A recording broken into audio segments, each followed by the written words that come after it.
निकुंज को भी जोड़ते हैं अपने कॉन्वर्सेशन में। निकुंज, आज का दोपहर इंटरेस्टिंग कमेंट्री से भरपूर रहा। अभी रशिया के इनफैक्ट 2-3 दिन से इसी वक्त पे रशिया के या फिर यूक्रेन की तरफ से काफ़ी डविश कमेंट्री आना शुरू हो जाती है। आज भी हमने देखा रशियन फॉरेन मिनिस्टर कह रहे हैं कि कुछ आपस में अग्रीमेंट की तरफ बातचीत चल रही है। उससे पहले हमने चाइना की कमेंट्री देखी कि वो सपोर्ट करेंगे मार्केट को, और वहाँ भी टेक शेयर्स ने बहुत रिबाउंड दिया।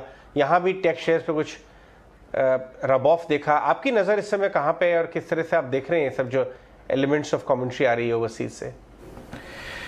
अच्छा, देखिए, हमारे लिए क्रूड की जो इम्पोर्टेंस है वो सबसे ज़्यादा है, और क्रूड ही हमारे शेयर बाज़ार की दिशा शॉर्ट टर्म में डिसाइड करता है, हम माने या ना माने। क्रूड 135 पर गया, शेयर बाज़ार में गिरावट आई। क्रूड 135 से $100 पर वापस आया, शेयर बाज़ार के अंदर उछाल आया। तो हम माने या ना माने, शॉर्ट टर्म में क्रूड की इम्पोर्टेंस एक इंडियन इकॉनमी के लिए बहुत ज़्यादा है, जो कि एक इकॉनमी का जो चेंज है, क्रूड अगर $100 के ऊपर रह जाए तेल, तो वो इकॉनमी का जो कैरेक्टर है वो पूरा चेंज कर सकता है। तो इसकी इम्पोर्टेंस बहुत ज़्यादा है। जैसा हम बात कर रहे थे कि क्रूड में गिरावट आई है और शेयर बाज़ार ऊपर गए हैं, तो इसके अंदर कोई बहुत आश्चर्यचकित होने की बात नहीं है। मगर जो बड़ा मुद्दा अजय ये है कि आज चाइना ने क्या बोला है। आज चाइना बोलता है कि भाई मैं चाइनीज़ सरकार ने एक प्रकार का इंडिकेशन दिया है कि भाई हम शेयर बाज़ार की गिरावट को देख करके चिंतित हैं, और हम ऐसा कुछ नहीं करेंगे जिसकी वजह से चाइनीज़ शेयर बाज़ार को पॉलिसी का धक्का लगे। क्या एक ये बड़ा मैसेज है? जी हाँ, एक बहुत बड़ा मैसेज है जो कि एक गवर्नमेंट और एक रेगुलेटर से आ रहा है, जिनका इस समय मानना है कि चाइनीज़ स्टॉक्स के अंदर ज़बरदस्त गिरावट आई है। इसका इम्पैक्ट क्या होगा? चाइनीज़ शेयर वापस आ चुके हैं। अगर चाइनीज़ शेयर वापस आएंगे तो मुझे लगता है ग्लोबली भी US tech stocks, over tech stocks वापस आएंगे। So I will not be surprise that in the near term जो टेक स्टॉक्स हैं जो कि एकदम ओवरसोल्ड हैं, 50 से 60% गिर चुके हैं, पेटीएम जैसा शेयर 70% गिर चुका है, इनके अंदर एक शॉर्ट टर्म में 5 से 15% का बाउंस आ सकता है। इंडिया में 10-15 शेयर ऐसे हैं जिन पे नज़र रखनी चाहिए, जो कि अभी हाल ही में IPO जिन्होंने करे हैं, जो कि टेक और टेक अलर्ट सर्विसेज से रिलेटेड हैं।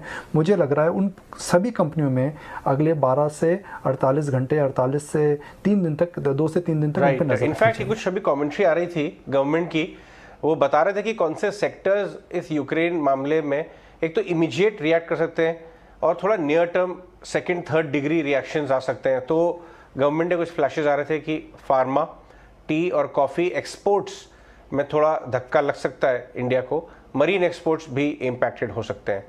ये कमेंट्री आ रही है गवर्नमेंट से। सभी स्टेक होल्डर्स के साथ लगातार बातचीत चल रही है, एक्सपोर्टर्स और बायर्स दोनों के बीच, ताकि इस तरह के डिस्ट्रप्शन को मिनिमाइज किया जा सके। हालांकि ये सेक्टर्स में कुछ ना कुछ हिट आएगा। आगे बढ़ते हैं।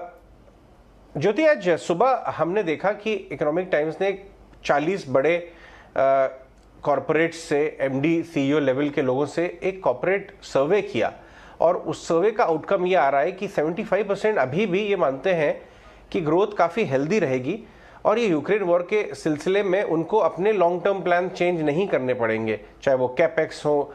आप भी बहुत टॉप और कॉरपोरेट से लगातार बातचीत करते रहते हैं, कुछ फीडबैक दीजिए हमें कि सेंटिमेंट कॉरपोरेट्स के बीच किस तरह का है इस समय? तो अजय, ये सेंटिमेंट काफी पॉजिटिव है।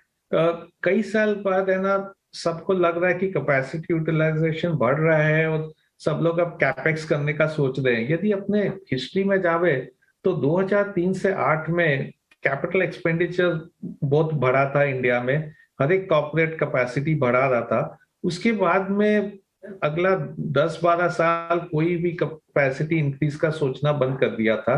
अब क्या हो गया कि इकोनॉमी इंप्रूव होते जा रहा है, तो क्योंकि नया कैपेसिटी नहीं आया, काफी जगह कैपेसिटी यूटिलाइजेशन ऊपर चला गया है। दूसरा, सब कॉर्पोरेट्स का बैलेंस शीट बहुत सुधर गया है, तो जो डेट लेवल है वो लास्ट 15-20 साल में एक तरह से सबसे कम डेट लेवल हो गया है कॉर्पोरेट इंडिया के पास। तो इसके लिए ना कैपेसिटी है बैलेंस शीट पर कि है ना कैपेक्स कर सके, क्योंकि डेट भी ले सकते हैं थोड़ा, ऑलरेडी फ्री कैश फ्लो है। तो मेरे हिसाब से अगले 2-3 साल में कैपिटल एक्सपेंडिचर का एक साइकिल है जो बोलते हैं वो वापस चालू हो जाएगा, कैपेक्स स्पेंडिंग का साइकिल, और इसके कारण पॉजिटिविटी आ जाएगी इकोनॉमी के अंदर और है ना स्टॉक मार्केट में भी।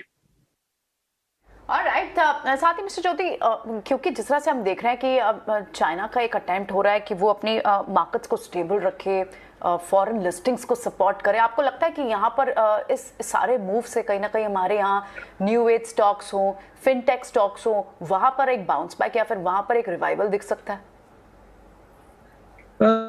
रिवाइवल दिख सकता है, पर अपने को क्या याद रखना पड़ेगा कि चाइनीज स्टॉक्स बहुत ज्यादा गिर गए थे। तो वहां पे तो जैसे 60-70-80% स्टॉक में नीचे आ गए थे और उसके बाद वहां से बाउंस आ रहे। अपने यहाँ जो है वो स्टॉक्स अभी उतने गिरे नहीं है और एक तरह से थोड़ा सेंटिमेंट बूस्टर आ जाता है, कई बार बाउंस हो जाता है, पर वो एक शॉर्ट टर्म ट्रेडिंग प्ले की तरह हो जाता है, कोई है ना लॉन्ग टर्म फंडामेंटल्स चेंज नहीं होने वाले उसके कारण। Welcome to ET now, Sudesh Priyanka here. क्योंकि हम जिस तरह से अब देख भी रहे हैं कि अब यहाँ से अगर political situation, geopolitical situation ease out होती है और जिस तरह का चाइनीज मार्केट में एक सेल ऑफ देखने को मिला है, वहां पर हम देख रहे हैं टेक स्टॉक्स पे अच्छी खासी एक डेंट पड़ा था, लेकिन अब वहां एक रिबाउंड देखने को मिल रहा है। आप मान रहे हैं कि कहीं ना कहीं एक ग्लोबल रीबैलेंसिंग हो रही है और इस वजह से भी अगर इंडिया में आउटफ्लोज हो रहे हैं तो इमर्जिंग मार्केट से भी पैसा निकल रहा है, तो ये ग्लोबल रीबैलेंसिंग जो हो रही है इसको आप किस तरह से देखते हैं और क्या ये फेवरेबल होगी इंडिया के लिए आने वाले समय में?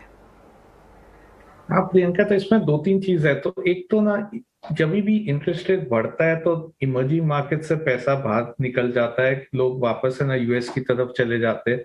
तो इंडिया से भी अपने देखे पैसा बाहर निकला है और है ना सब इमर्जिंग मार्केट से पैसा बाहर निकला है।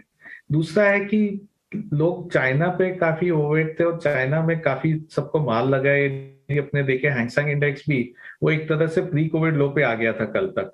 तो एक तरह से जो इमर्जिंग मार्केट इन्वेस्टर्स है और चाइना सबसे ज्यादा वेट है इमर्जिंग मार्केट में, वहां पे लोग का पैसा नहीं बना है। लोग इसके लिए इंडिया पे काफी ओवरवेट हुए हैं। तो यदि चाइना वापस ऊपर जाने लगेगा तो एक तरह से पॉजिटिव है कि भाई इमर्जिंग मार्केट फंड्स ऊपर जाएंगे तो थोड़ा इमर्जिंग मार्केट का जो आउटफ्लो है वो रुक जाएगा। और दूसरी तरफ से देखें तो एक तरह से इंडिया के लिए नेगेटिव है। नेगेटिव इसलिए है कि इमर्जिंग मार्केट के अंदर जो वेटेज है, चाइना में लोग काफी अंडरवेट हो गए थे क्योंकि वहां पे ना कई टेक स्टॉक्स एक तरह से चाइनीज गवर्नमेंट पॉलिसीज के कारण नीचे आए थे। तो इंडिया काफी ओवरवेट था। ये इंडिया अच्छा परफॉर्म कर गया है। इंडिया का वैल्यूएशन काफी महंगा है। अपने देखे तो MSCI का जो पी है उसके कंपैरिजन में इंडिया का पी देखे तो करीब 80% ज्यादा पी है इंडिया का। ये है ना एवरेज भी देखे लास्ट 20 साल में तो प्रीमियम में हरदम रहता है, पर टिपिकली 85% प्रीमियम रहता है।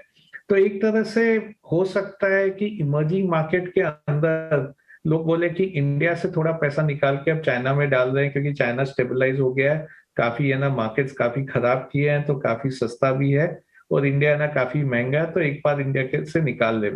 पर लॉन्गर टर्म मेरे ख्याल से सबको इंडिया में बहुत कंफर्ट है। इंडिया एक ग्रोथ स्टोरी है।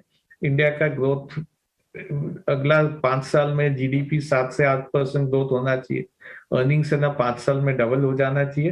तो इस हिसाब से इमर्जिंग मार्केट के अंदर इंडिया का एक प्रीमियम स्पॉट हरदम रहेगा।